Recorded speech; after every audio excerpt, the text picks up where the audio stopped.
하나님의 말씀인 성경은 우리들에게 많은 것을 알려줍니다. 우리는 성경을 통해서 하나님의 존재를 알게 되고 이 세상이 하나님의 역사에 따라서 창조되었다는 것을 알게 됩니다. 그리고 우리는 성경을 통해서 인간이 하나님의 형상으로 지음받았다는 사실을 알게 되고 인간들을 향한 하나님의 뜻이 무엇인지에 대해서도 알게 됩니다. 이 외에도 이 성경은 이 세상과 우리 인생과 관련해서 아주 다양한 진리들을 가르쳐 주는데 이런 진리들 가운데 중요한 것 중에 하나는 바로 우리 인간이 언젠가 죽어서 하나님의 심판을 받게 된다는 것입니다. 히브리서 9장 27절에서는 한 번 죽는 것은 사람에게 정해진 것이요 그 후에는 심판이 있으리니라고 함으로써 인간은 죽음 이후에 하나님으로부터 심판을 받는다는 사실을 분명히 하고 있습니다.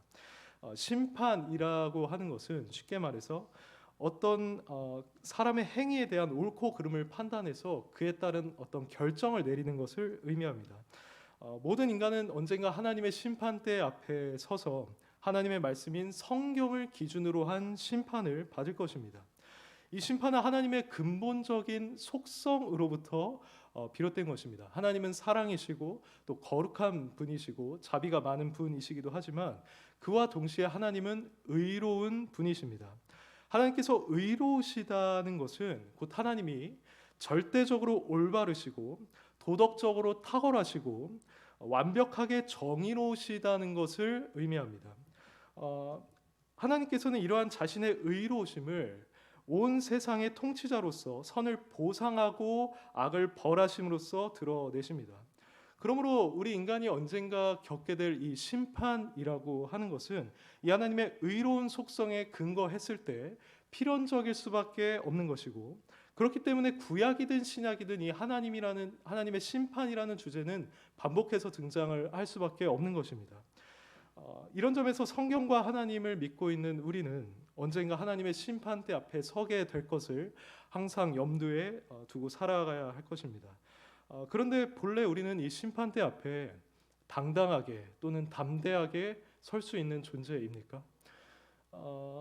보통 누군가 재판장에 갈 때, 재판하는 곳에 갈 때 자신이 만약 정말로 무죄하고 그것에 대해 입증할 수 있는 확실한 근거를 가지고 있다고 한다면 그 사람은 당당하게 그 재판의 자리에 나아가게 될 것입니다. 그러나 우리 모두는 하나님의 심판대 앞에 그렇게 나아갈 수 없는 존재들입니다. 왜냐하면 우리는 본성상 아담의 죄를 물려받은 자들로서 이미 타락하였고 이미 죄를 가지고 있는 죄인들이기 때문입니다. 이런 관점에서 오늘 우리가 읽은 본문 21절을 보시면 이렇게 말합니다. 전에 악한 행실로 멀리 떠나 마음으로 원수가 되었던 너희들이라고 합니다.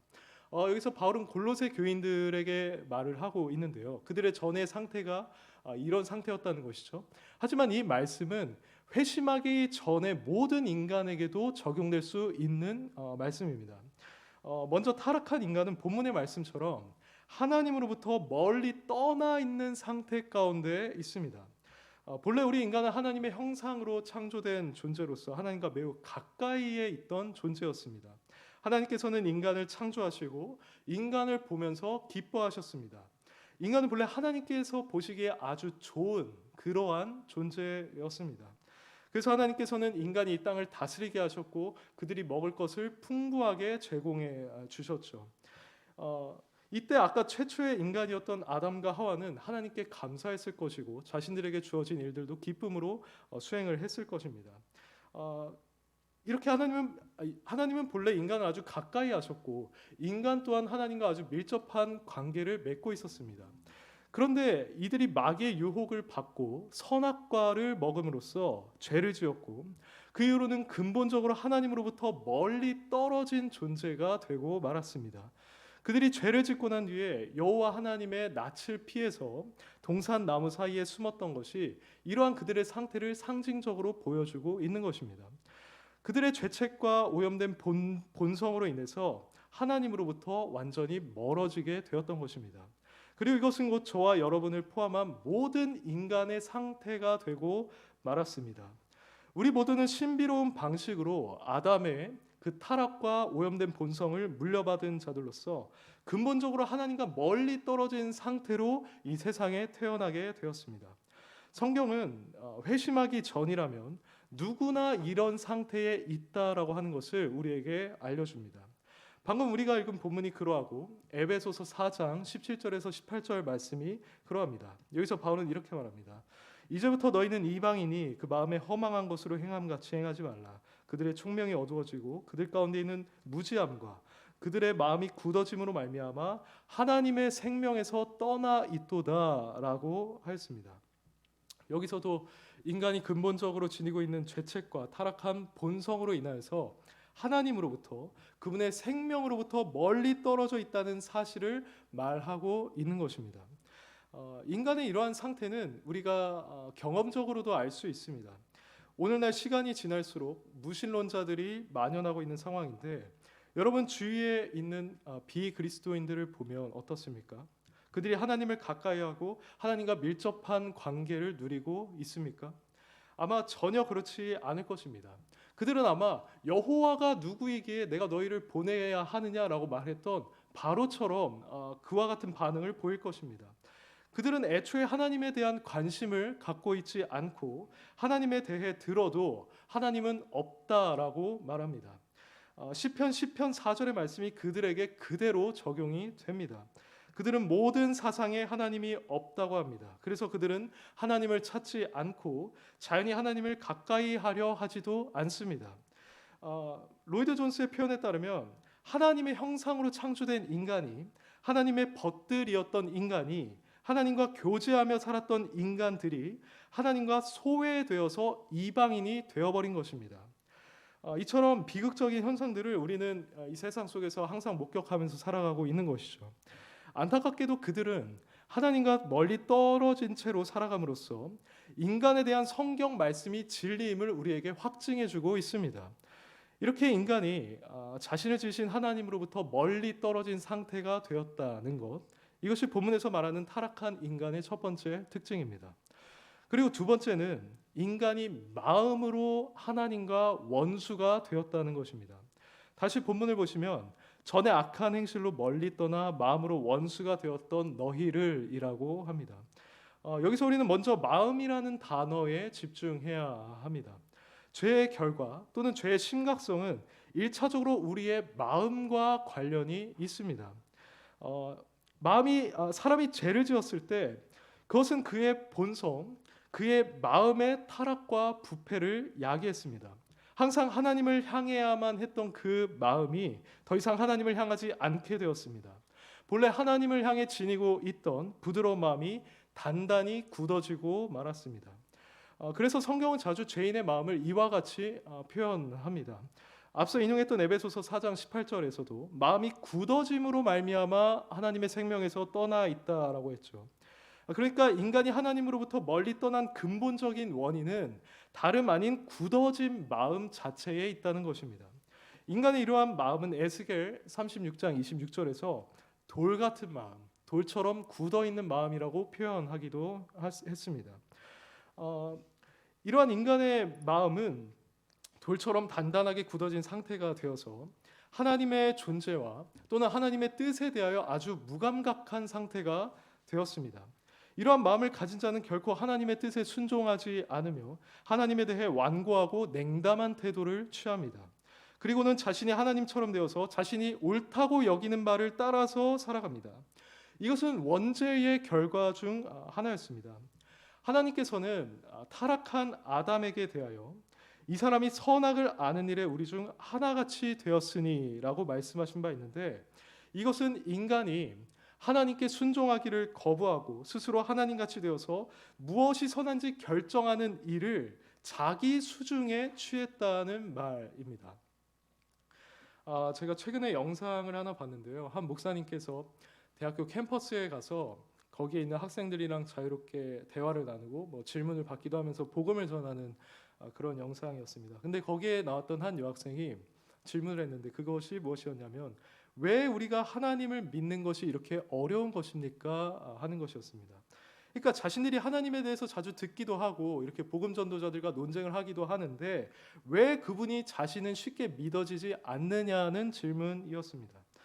그러자 그 목사님께서 먼저 자신의 경험을 말해 주었습니다. 자신도 하나님을 믿기가 힘들었었는데 그 이유는 다름 아닌 자신이 하나님처럼 되고 싶었기 때문이었다고 했습니다. 쉽게 말해서 그는 자신이 뭔가 옳고 그른가를 정의하고 싶었기 때문이었다고 말했습니다. 그러면서 자신은 확신하기를 오늘날 많은 사람들이 하나님이나 예수님을 믿지 않는 주된 이유가 하나님께 순종하고 싶지 않기 때문이며 자신의 뜻만 따르기를 원하기 때문이라고 하였습니다. 이 목사님의 답은 얼핏 보면 간단해 보이지만 제가 지금까지 말씀드린 성경적 의미들을 적절하게 포함하고 있는 최고의 답변이었던 것이죠. 이 목사님의 말처럼 돌같이 굳은 마음을 지니고 있는 인간은 자신의 마음대로 행하기를 원하지 하나님께 순종하고 싶어하지 않습니다. 그렇다면 이렇게 하나님으로부터 멀리 떠나 있고 하나님을 기뻐하지 않고 하나님의 뜻을 따르는 것에 거부감을 가지고 있고 자신의 마음대로만 살아가는 자들을 한마디로 무엇이라고 표현을 할 수 있을까요? 그것은 바로 원수입니다. 원수. 회심하지 않은 자들은 하나님과 원수된 자들입니다. 이들은 하나님께 대하여 근본적인 적대감을 지니고 있습니다. 그래서 하나님으로부터 멀리 떠나 살아가기를 좋아하고 하나님의 명령과 통치를 따르지 않으며 하나님의 절대적인 권위를 무시하면서 살아가는 것입니다. 오늘날 비그리스도인들과 대화를 나눠보면 이것은 금방 입증이 됩니다. 우리가 노방 전도를 한다든지 관계 전도를 한다든지 누군가에게 다가가서 하나님이나 예수 그리스도에 대해서 언급을 했을 때 그들은 그 말을 듣자마자 거부감과 불쾌감을 느낍니다. 하나님에 대해서 듣기를 싫어합니다. 그것이 하나님에 대한 적대감입니다. 우리가 그들에게 하나님을 예배하십시오, 하나님을 사랑하십시오, 십계명을 지키십시오, 예수님의 가르침을 따르십시오라고 했을 때 그들은 어떻게 반응을 하겠습니까? 그들은 콧방귀를 뀌면서 지금까지 그러했듯이 자신들이 옳다고 여기는 대로 자신의 마음에 원하는 대로 살아갈 것입니다. 조금 과격하게 반응하는 분들은 내 인생 내가 알아서 살겠다는데 뭔데 나에게 이래라 저래라 하느냐고 하면서 따질 것입니다. 이것들이 모두 하나님에 대한 적대감이고 하나님의 원수가 보이는 반응인 것입니다. 그런데 어떤 분은 이렇게 반문을 할 수가 있습니다. 나는 너희들이 섬기는 하나님에 대해서 적대감을 가지고 있지 않다. 나는 모든 종교를 존중한다. 나는 그저 너희들이 믿는 하나님을 믿지 않을 뿐이고 관심이 없을 뿐이다. 그런데 내가 하나님의 원수라고 할 수 있느냐라는 반문이 있을 수 있습니다. 얼핏 보면 아주 그럴듯한 반론이죠. 자신에게는 노골적으로 하나님을 적대하는 마음이 없기 때문에 하나님과 원수가 아니라는 말입니다. 하지만 그럼에도 불구하고 그들 역시 하나님의 원수인 것은 분명합니다. 그들이 현재 하나님에 대해 어떻게 생각하고 있는지와는 상관없이 그들이 하나님을 믿지 않고 있고 또는 기쁨으로 하나님의 뜻에 순종하고 있지 않는 상태라고 한다면 이미 그 사실 자체만으로 그들이 하나님의 원수라는 사실을 입증하는 것이고 그들 안에 하나님에 대한 적대감이 있음을 분명히 보여주고 있는 것입니다. 로마서 8장 7절에 이런 말씀이 있습니다. 육신의 생각은 하나님과 원수가 되나니 이는 하나님의 법에 굴복하지 아니할 뿐 아니라 할 수도 없음이라고 합니다. 여기서 말하고 있듯이 하나님과 원수된 자의 특징은 그가 돌같은 마음을 지니고 있기 때문에 하나님의 뜻에 순종하지 않을 뿐 아니라 하나님의 뜻에 순종하고자 하는 마음 자체도 가질 수 없다는 것입니다. 그러니까 그들은 자연히 본인이 아무리 하나님에 대해서 적대감을 품지 않고 있다고 말한다 할지라도 하나님의 원수인 것은 분명하다는 사실이죠. 그래서 조나단 에드워즈는 자연인은 하나님의 원수다라고 하는 그의 설교에서 그런 자들, 자신 하나님의 원수가 아니라고 생각하는 자들이 그렇게 생각하는 이유는 자신들의 마음을 제대로 살피지 않았기 때문이라고 하였습니다. 그들은 자신의 마음을 제대로 살피지 않았고 또는 영적인 무지로 인해서 마음이 어두워져서 자신의 마음을 살피고 있지 못합니다. 이 말은 그가 만약에 정확하게 자신의 마음을 제대로 살펴본다면 자신이 얼마나 하나님을 합당하게 존경하고 있지 않고 하나님보다 사소한 것들을 더 사랑하고 있으며 하나님의 권위에 반감을 가지고 있고 하나님의 뜻에 반대되는 의지가 있는 것을 보게 될 것이고 그렇게 되면 자신이 하나님의 원수인 것을 곧 인정하게 될 것이라는 말입니다. 결론적으로 우리는 아담의 타락한 본성, 타락한 마음을 물려받은 모든 인간은 하나님의 원수라는 사실을 알 수 있습니다. 그래서 오늘 우리가 읽은 본문이나 로마서 5장 10절 같은 본문은 하나같이 회심하기 전에 인간은 하나님의 원수라고 표현을 하고 있는 겁니다. 이렇게 인간이 하나님에 대하여 지니고 있는 적대감으로부터 온갖 악한 행위의 열매들이 맺히게 됩니다. 골로새서 3장 5절부터 8절을 보시면 골로새 교인들이 회심하기 이전에 음란과 부정과 사욕과 악한 정욕과 탐심을 따라 살아갔다는 사실을 알 수 있습니다. 이것들은 모두 그들이 하나님의 뜻을 거슬러 살고자 하는 적대감에서 비롯된 것이었습니다. 8절부터 등장하는 분함, 노여움, 악의, 비방, 부끄러운 말, 거짓말도 모두 다 마찬가지입니다. 이처럼 모든 인간이 마음으로 하나님의 원수가 되었고 이에 따라 악한 행실들을 열매로 맺으며 살아가고 있다면 하나님께서 모든 것을 심판하시는 그날에 이들은 어떻게 되겠습니까? 먼저 하나님 앞에서 이들은 마귀와 다름없는 존재로 여겨질 것입니다. 왜냐하면 성경에서 마귀라는 말은 원수라는 말과 동격으로 자주 사용되기 때문입니다. 예수님께서는 마태복음 13장에서 알곡과 가라지 비유를 말씀하실 때 가라지를 씹는 그 원수는 마귀요라고 하였습니다. 그래서 예수님은 실제로 자신을 원수처럼 여기고 대적하는 그 유대인들을 마귀의 자식들로 여기셨습니다. 요한복음 8장 44절에서 그들을 가리켜서 너희는 너희 아비 마귀에게서 났으니 라고 하였습니다. 사도 요한도 요한일서 3장 8절에서 하나님을 대적하고 죄를 짓는 자들은 마귀에게 속한 자라고 말한 바 있습니다. 그래서 회심하지 않은 인간은 심판날에 하나님의 원수로서 마귀와 같이 여겨지게 될 것인데 그 결과는 매우 무시무시하고 비참한 것이 될 것입니다. 요한계시록 20장 10절에 따르면 마귀는 불과 유황못에 던져져서 세세토록 밤낮 괴로움을 받게 되는데 이어지는 구절을 보면 회심하지 않은 자들도 동일하게 심판을 받아서 불못에 던져지게 됩니다. 이것은 하나님과 원수된 자의 최종 결말입니다.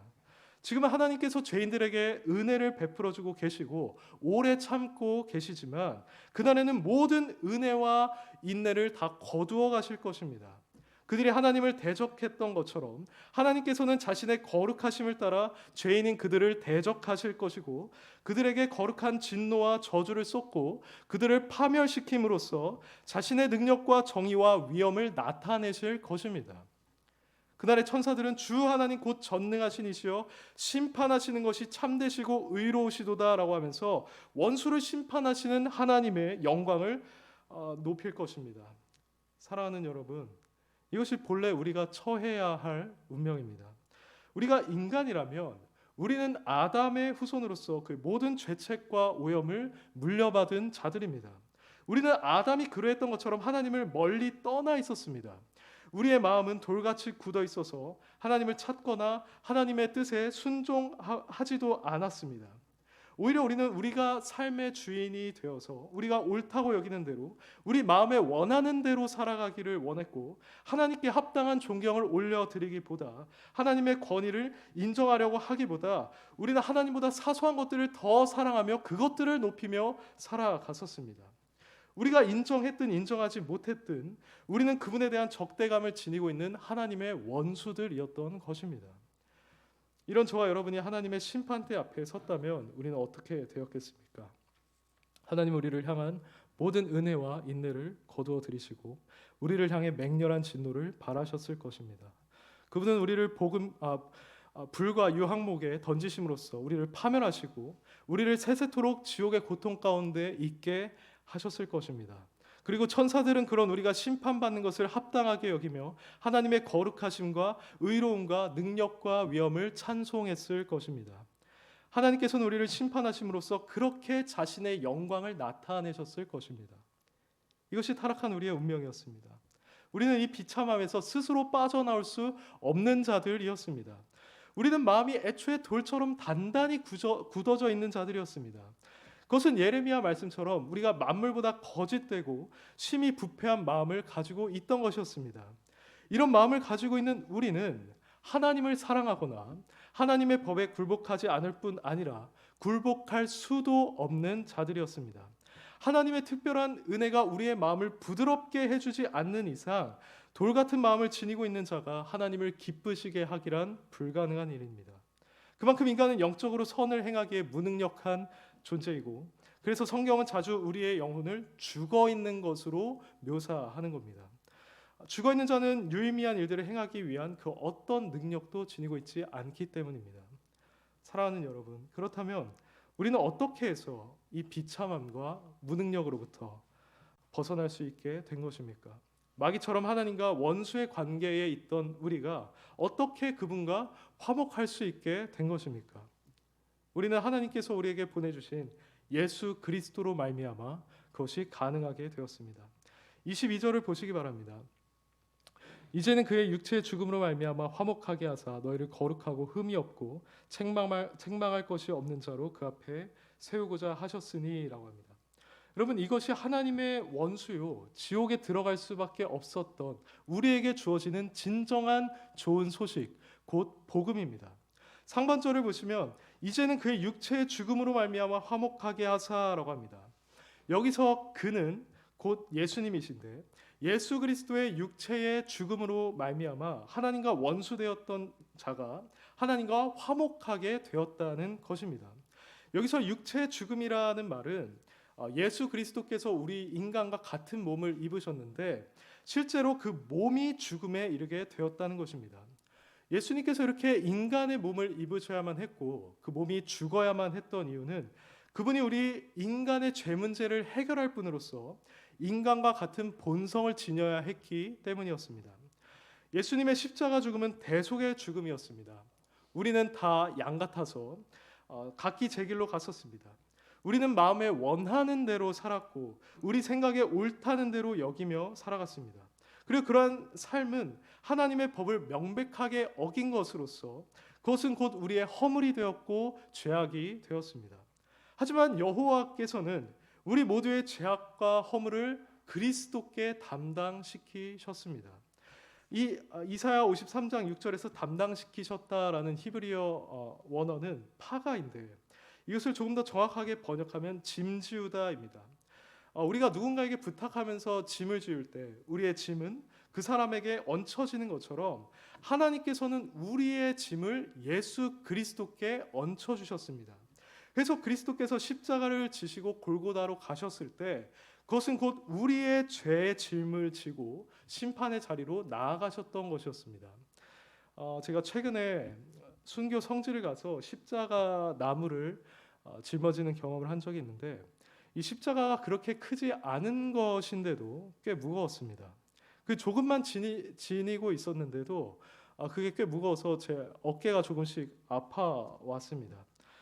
그때 십자가를 지고 가볍게 한 바퀴를 돌 수 있는 그런 코스가 있었는데 만약 제가 그것을 돌면 기진맥진할 것이라는 생각이 들어서 그렇게 하지 못했습니다. 그런데 예수님께서는 그렇게 고문을 받고 기진맥진한 상태로 그 무거운 십자가를 지고 골고다 언덕까지 오르셨던 것입니다. 저는 십자가를 져봤을 때 이게 너무 무겁고 힘들어서 빨리 내려놓고 싶다는 생각을 했었습니다. 근데 우리와 같은 인성을 지니고 계셨던 예수님께서도 그 십자가를 지고 가시는 것이 무겁고 힘드셨을 텐데 예수님께서는 그것을 내려놓지 않으셨습니다.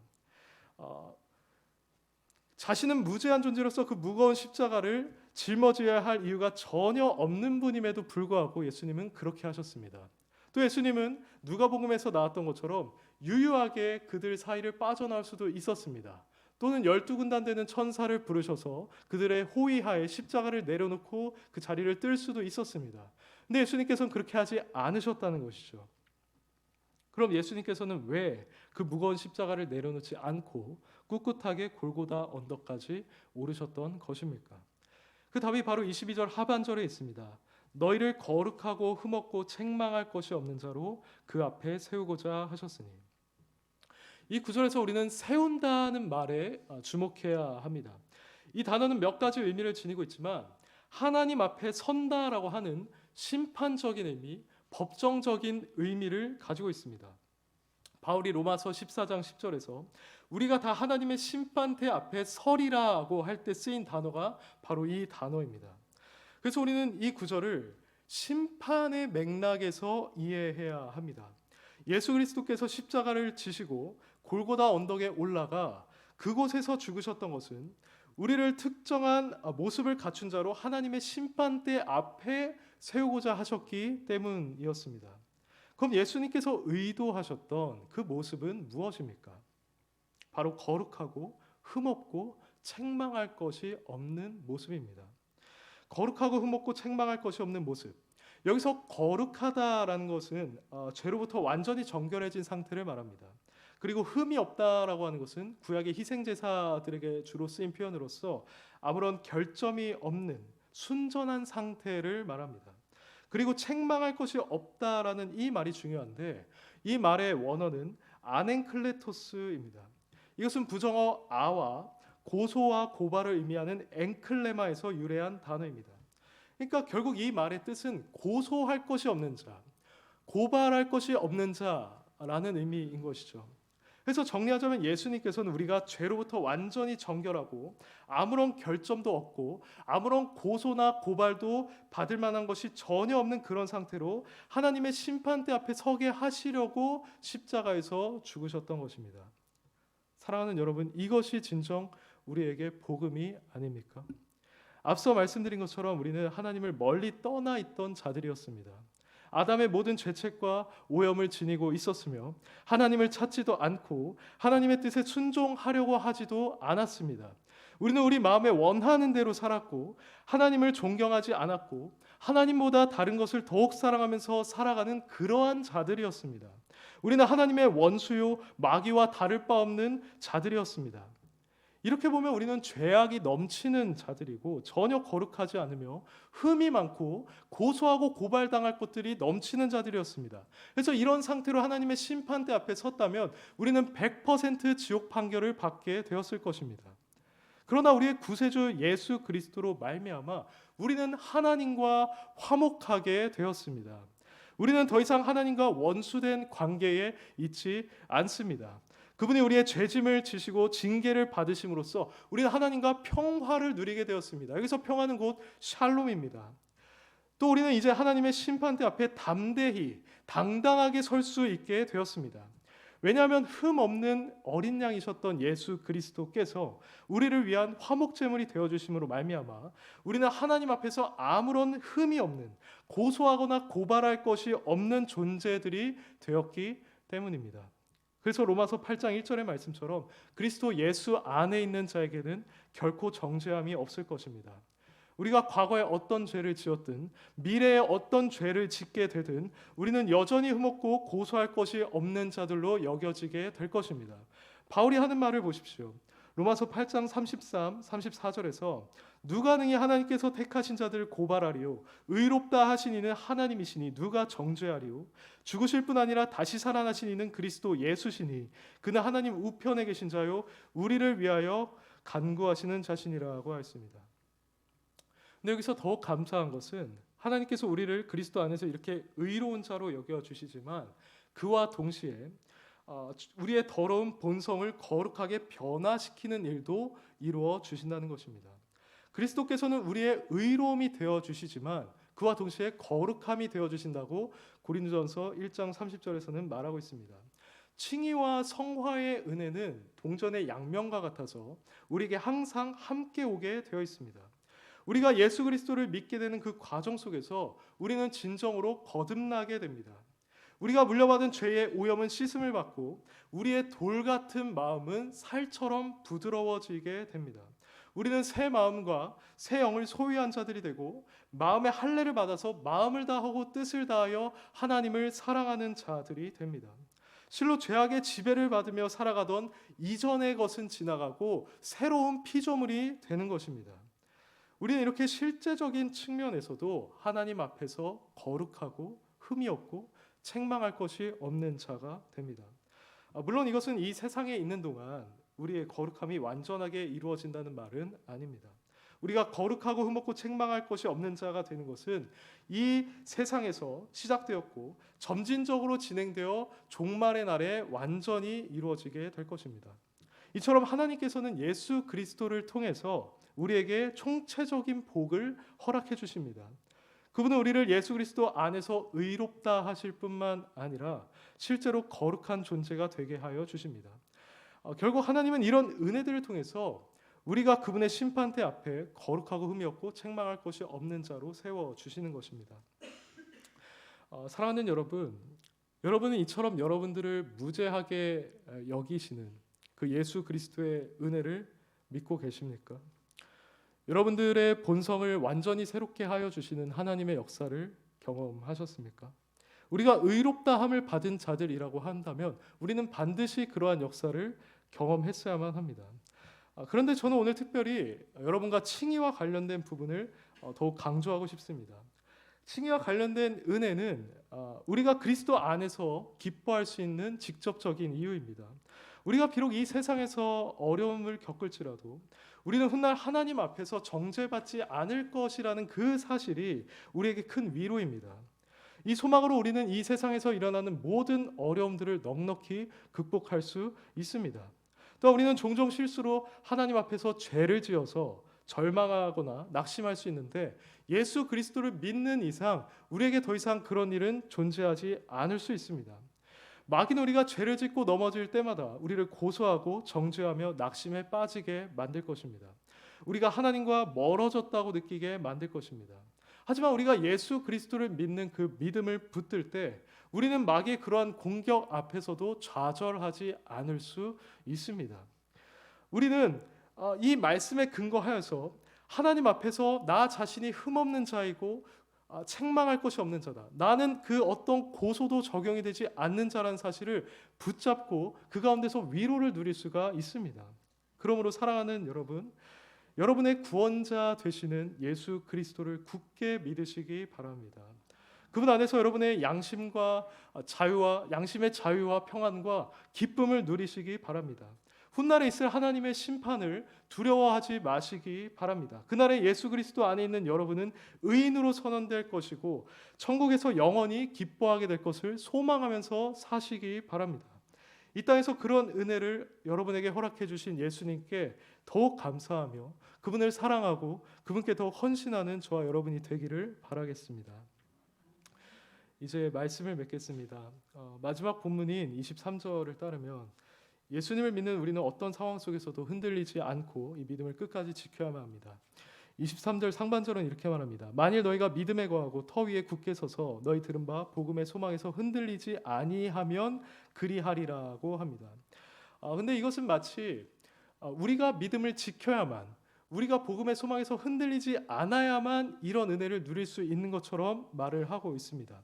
그래서 혹자는 이런 말씀들을 근거로 해서 한번 구원받은 자도 제대로 살지 않으면, 그러니까 자신의 믿음을 지키지 않으면 구원에서 탈락할 수 있다라는 식으로 말을 합니다. 하지만 그것은 잘못된 해석입니다. 참된 믿음을 가지고 구원을 받은 자는 결코 구원에서 탈락하지 않을 것입니다. 왜냐하면 에베소서 1장 4절에서 말하고 있는 것처럼 하나님께서는 예수 그리스도를 통해 우리를 거룩하고 흠이 없는 자로 세우시는 것을 창세 전부터 예정하셨기 때문입니다. 그리고 고린도서 1장 8절부터 9절에서는 주께서 너희를 우리 주 예수 그리스도의 날에 책망할 것이 없는 자로 끝까지 경고하게 하시리라고 하고 있기 때문입니다. 그래서 우리는 이 23절과 같은 말씀을 하나님께서 우리를 마지막 날까지 보존하시는 그 수단으로 보아야만 합니다. 하나님은 이러한 권면과 경고를 사용하셔서 자기 백성들이 끝까지 믿음을 지키게 하는 방식으로 그들을 보존하십니다. 그러므로 참된 신자는 자신이 구원받았다고 하면서 아무렇게나 살지 않을 것입니다. 오히려 이러한 말씀들을 진지하게 붙들고 받아들여서 꿋꿋하게 믿음에 거함으로써 자신이 참된 신자라는 사실을 입증할 것입니다. 그러므로 성도님들께서 참으로 예수 그리스도를 구원자로 영접하고 구원을 받으셨다면 끝까지 믿음에 거하고 복음의 소망에서 흔들리지 마시기를 바랍니다. 우리는 죽음에 이르는 순간까지 그렇게 해야 합니다. 루터 같은 경우는 죽을 때 요한복음 3장 16절을 붙잡았다고 합니다. 그리고 다른 지인이 와서 목사님은 여전히 예수 그리스도를 믿고 계시죠? 그분을 당신의 구원자로 의지하고 계시죠? 라고 했을 때 예라고 대답함으로써 자신의 신앙 고백을 끝까지 유지하였습니다. 그리고 그레샴 메이첸이라는 신학자는 죽음을 앞에 둔 상황에서 이렇게 말했습니다. 자신의 지인에게 편지를 썼는데요. 나는 그리스도의 능동적 순종에 너무나 감사합니다. 그것이 없었다면 내게는 아무런 희망이 없었을 것입니다라고 하였습니다. 메이첸 역시 루터처럼 죽을 때까지 예수 그리스도의 믿음을 붙잡았던 것입니다. 근데 죽음 앞에서 그럴 수밖에 없는 것이 죽음은 우리가 하나님 앞에 간다는 것입니다. 근데 우리가 그 거룩하신 하나님 앞에 갈 때 우리가 궁극적으로 의지할 수 있는 것은 오직 예수 그리스도를 믿는 믿음뿐입니다. 그들은 지금 하나님 앞에서 책망할 것이 없는 자로 기뻐하고 있을 것입니다. 그러므로 저와 여러분도 그리스도에 대한 믿음을 끝까지 붙잡음으로써 이들과 같이 하나님 앞에 책망할 것이 없는 자로 서게 되기를 간절히 바라겠습니다.